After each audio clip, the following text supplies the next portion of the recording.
Vamos lá. Tranquilo, então. Então, vamos iniciar esse nosso encontro. Eu vou apresentar, né, para todos vocês o professor Fernando, nosso colega, professor da nossa pós-graduação em transformação digital, que tem uma caminhada fantástica, né? Depois eu acho que o professor poderá contar um pouquinho sobre isso, porque as suas vivências, elas dão notoriedade a tudo aquilo que ele faz, né? Ele tem graduação em comunicação, tem especialização em EAD, trabalha com metodologias ativas, pesquisador também das questões de metodologias ativas, marketing digital, gestão de novos negócios, está envolvido com pesquisas diretas na área de comunicação digital, ele é mestre em mídias e tecnologias, vejam bem, né? O que é um profissional de notoriedade no mercado e que vem fazendo a diferença, até porque coordena o Núcleo de Criatividade, Inovação e Empreendedorismo da UniBR, né? Então, para te coordenar o Núcleo de Criatividade e Empreendedorismo e Inovação, não é para qualquer um. Além de ser gestor e avaliador em programas de pré-aceleração. O professor conta para nós depois o que é essa pré-aceleração. Nós somos aqui, a grande maioria, professores. Estou imaginando que essa aceleração seja lá das edutechs? Depois conta para nós isso, hein, professor? Sim. A aceleração e escala-up é também colega designer instrucional, consultor educacional, avaliador do INEP e do MEC, nas áreas de marketing, marketing digital, comunicação empresarial, inovação e negócios, consultoria empresarial e, olhem só, mentor e avaliador da Inovativa Brasil e da Sencal Latam, além de promover nada mais, nada menos do que os hackathons na Serpro. Vejam, isso é só uma parte do que o professor Fernando veio fazendo ao longo da sua trajetória e vivendo um processo, podemos dizer assim, de transformação, professor, ao longo do seu cotidiano e da sua formação. Muito boa noite e seja muito bem-vindo. Boa noite, Cláudia. Muito obrigado pelo convite. É um super prazer estar com vocês aqui. A cada um de vocês, sintam-se abraçados no bem-vindo, no bem gostoso da gente poder estar. Vocês estão aí no frio, eu estou aqui no calor, o meu está frio no ar-condicionado também, mas a gente está aquecido de alguma forma por isso. Indo de trás para frente, nessa questão da trajetória, eu sou uma pessoa que eu venho da outra geração, da geração que era completamente desconectada, que não conhecia absolutamente nada, a tecnologia era muito distante, e eu nunca deixei de, em momento algum, em todas as minhas formações, eu fiz uma primeira graduação em Física na Federal do Rio de Janeiro, a Monique, que é carioca, também deve saber onde é, lá no Fundão. Eu fiz graduação, meu início de vida na carreira do magistério, da coisa de aula, de ser professor, o meu primeiro emprego já é entrar em sala de aula e trabalhar com alunos do ensino médio em Física e Matemática. Então, eu já venho com a cabeça da ciência exata daquela época. Na minha formação da física lá na Federal do Rio, a gente tinha linguagens de programação, aquelas coisas de perfurar cartão e botar aquelas coisas dos computadores, que era um prédio inteiro de computador. Hoje em dia a gente tem um celular que faz quase que a mesma coisa que fazia aqueles computadores enormes daquela época. Então eu nunca me desconectei de nenhuma maneira do caminhar da tecnologia. Dessa tecnologia que vai se aproximando cada vez mais de nós. E nós entrando e cada vez mais, não é ficamos dependentes, eu diria que o contexto, faz parte. Como desde lá da faculdade de Ciências Exatas, eu sempre produzi jornal, eu tinha cineclube, a gente criou muita coisa, eu e alguns colegas, a gente tinha movimentos culturais dentro da faculdade, uma ciência dura, a gente ideava umas coisas meio diferentes. E dali eu cheguei a pensar assim, poxa vida, eu sempre me envolvi com o jornal, fui fazer escola de estatística depois, trabalhei no IBGE e tudo com coisas, tudo relacionados com levantamentos estatísticos, com números, tabelas, grandes números, e isso começou a me facilitar a cabeça para o Big Data, cauda longa, e-learning, tudo que a gente está fazendo hoje. Então, a minha história, quando você fala de transformação, de mudança, eu acho que transformação é uma constante na vida de todos nós. Eu não me vejo e não consigo entender um ser humano que faz a mesma coisa o tempo inteiro, com o mesmo objetivo, com o mesmo resultado, com o mesmo conteúdo, o mesmo método, e fala assim, ele não busca algo mais, não tem uma coisa diferente, tudo está mudando. Falamos ainda há pouco, no início, ainda há pouquinho, quando falamos de profissões que não vão existir mais. Já tem profissões que não existem mais. Nesses últimos 5 anos, nós já temos atividades que morreram. E a atividade do professor, essa que é o nosso dia a dia, o nosso respirar, o nosso transpirar, também está mudando. E esse modelo que a gente ouve falar, ou que ouviu falar do século passado, vamos dizer assim, do milênio anterior, que terminou ainda há pouquinho, esse modelo vai acabar. Esse modelo já está acabando. A gente só ainda não acabou porque nós somos um país que não consegue fazer essa transformação com muita agilidade, porque a nossa tecnologia, embora nós sejamos também produtores de ciência de ponta no país inteiro, e temos núcleos, bolsões, dentro do Brasil, em diferentes lugares, com diferentes necessidades ou diferentes orientações, que desenvolvem coisas que fazem parte do processo mundial da invenção, da criação e tudo mais. Portanto, nós não podemos considerar que nós somos um país subdesenvolvido, depende de onde a gente está olhando. Porque tem um lado da ciência que é, paradoxalmente, totalmente distante da grande parte da população. E nós, professores, que estamos nesse meio do caminho, que nós somos uma interface. Dependendo de qual seja a instituição onde nós trabalhamos, nós temos clientela, alunos, que são dessa característica, que não têm acesso na tecnologia até agora. Ele não tem recursos financeiros, não tem recursos intelectuais para trabalhar com aquele conteúdo.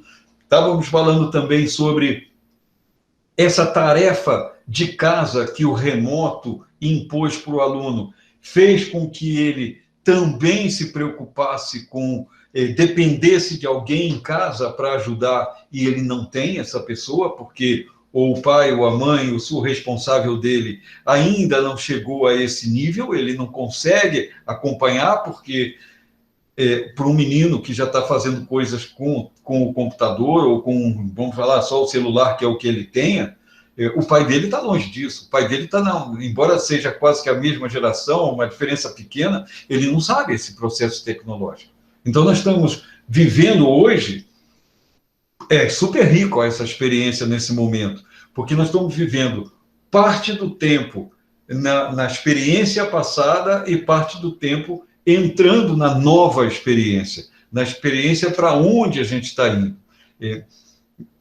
Ainda há pouco eu pensei sobre isso, de que a sociedade tem um contexto, uma necessidade, uma orientação, um ponto de vista, e nós, professores, estamos tendo a incumbência de dizer assim, olha, existe uma tecnologia e agora você vai passar a ter que estudar, trabalhar com essa tecnologia para você avançar na sua formação.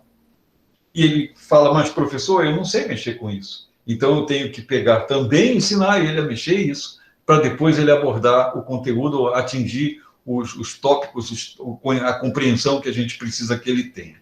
Portanto, isso vem histórico, né? Eu vou compartilhar a tela aí com vocês sobre do que nós vamos começar a conversar, que a gente já está falando sobre isso. Então, deixa eu voltar aqui um pouquinho. Eu primeiro preciso compartilhar aqui. Deixa eu fazer um compartilhamento. Está aqui. Deixa eu ver se vai dar certo. Vamos combinar. Me avisem, por favor, se por um acaso a primeira tela vai aparecer. Está aparecendo, professor? Perfeitamente. Em modo apresentação, muito bem. Tá? Transformação digital na educação. O que a gente precisa entender que quando esse convite me foi feito, que Cláudia, muito feliz, eu fiquei muito feliz com ela me convidar para participar desse processo, não só do webinário, mas também ministrar uma disciplina dentro desse curso da pós-graduação, dessa extensão em que a gente vai levar, eu pretendo contribuir, pelo menos com a minha parcela, de fazer com que quem é esse profissional do novo magistério, da nova realidade, que ele faça esse link, que ele pegue e traga. Isso, quando você me apresentou aí do currículo e tudo, e falando da coisa da criatividade, é o que eu pensava antigamente. Ser criativo não é um dom. Ser criativo é treino. Ser criativo, todos nós somos criativos. O que acontece é que todos nós, você, quem tem filho novinho, está experimentando isso, filho, criança ainda, ou se lembrar de quando nós éramos crianças, que a gente desenhava, a gente fazia coisas, contava histórias, a gente desenhava no papel um monte de rabisco, e nós éramos hábeis em contar uma tremenda história naquele rabisco, que para o adulto não fazia muito sentido. Algumas vezes nossos pais chegaram assim, mas você, em vez de perder tempo com isso, porque você não aprende uma outra coisa, tem algo mais útil, por que você não vai olha, é o caderno que você tem que ler, você tem que escrever na linha aqui, ó, seguir a linha certinha. Eu falei, mas quem disse que a linha é o melhor caminho? Pode fazer uma coisa rabiscada. Nós, na nossa formação, somos colocados numa forma, num formato. E quem disse que a mente humana é um formato? É um quadrado, é um redondo, tem um desenho? Nós somos caóticos, basta ver aí os mapas mentais, os mapas conceituais, que a gente trabalha bastante com o MindMaster e tudo mais. Como é que é isso? Isso é multidimensional.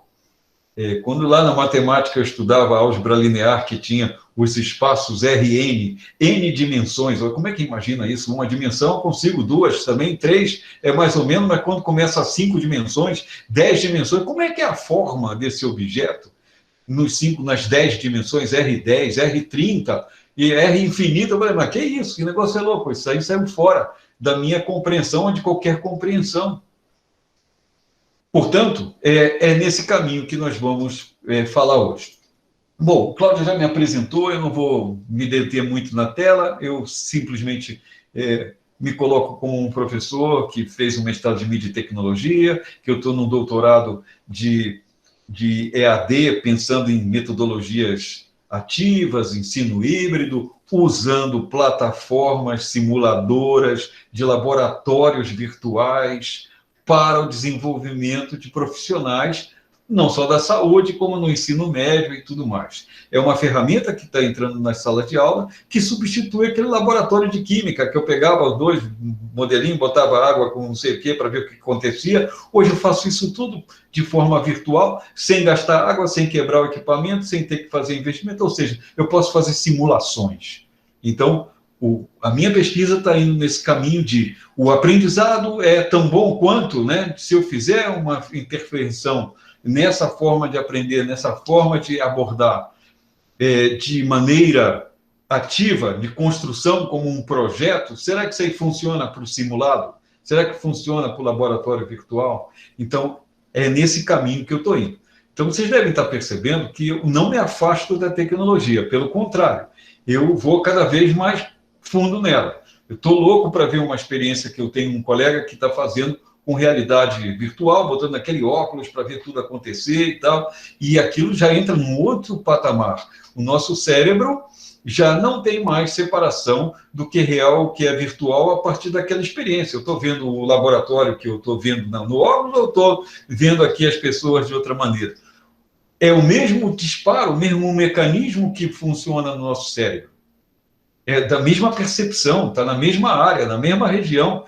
E depois, o que é real e o que é virtual? Essa caneta aqui eu estou vendo porque eu estou usando uma realidade virtual, ou eu estou vendo a caneta porque ela de fato está na minha mão?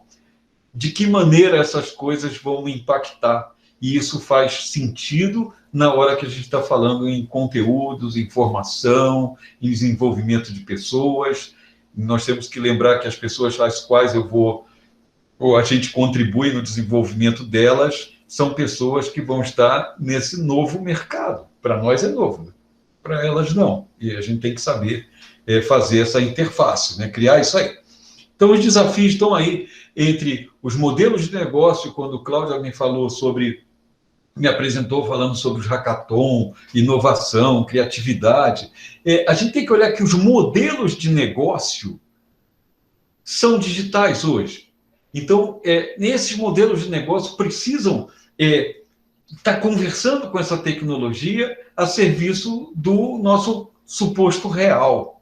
Então, quando a gente fala sobre modelo de negócio, não é mais apenas se eu vou botar uma vitrine na loja, se eu vou ter câmera, se eu vou ter porta, cadeira. Não, eu vou fazer uma fintech, eu vou fazer uma edutech. São plataformas de apoio a aulas, são estratégias de trabalho. Assim, o modelo das operações. Aquilo que antes era manufatura, que era feito à mão, hoje eu tenho um processo automatizado para contribuir, para fazer. E essas métricas agora, como é que eu media antes o meu resultado? Era 10 peças por segundo, 10 peças por minuto, ou tantos objetos que eu conseguia manipular, ou tantas operações que eram feitas.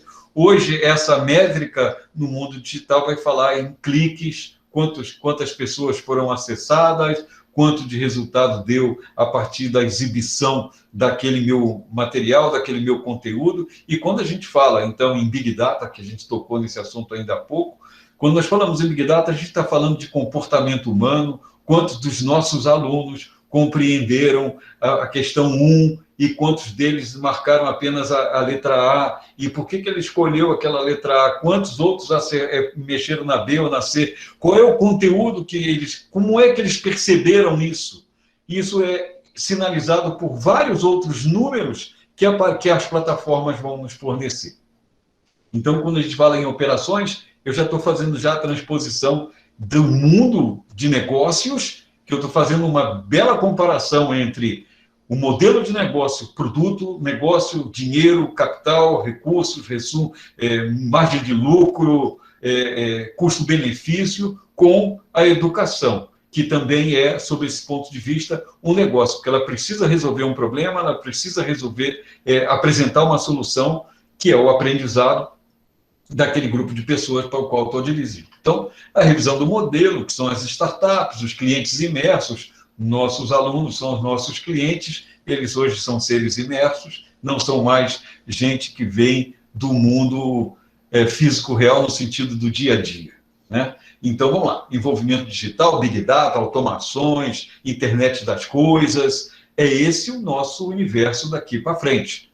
É exatamente na quarta linha, perdão, o envolvimento digital. O professor hoje vai lidar com Big Data, que se nós trabalharmos no EAD, eu posso ter 1.500 alunos, é uma turma de 1.500 alunos, eu vou conseguir olhar para cada um desses 1.500 alunos, eu vou ter que ver o comportamento dos 1.500 alunos, quantos estão acessando a plataforma na hora tal, quanto tempo demora, olha o volume de dados que isso vai nos gerar, e as plataformas precisam estar estruturadas para isso. O Moodle tem uma gestão de banco de dados que pode elaborar isso aí. Algumas plataformas, muito poucas, ainda estão pensando, porque as escolas ainda estão pensando no modelo tradicional, presencial, que as turmas têm 30 alunos, 40 alunos, 50 alunos.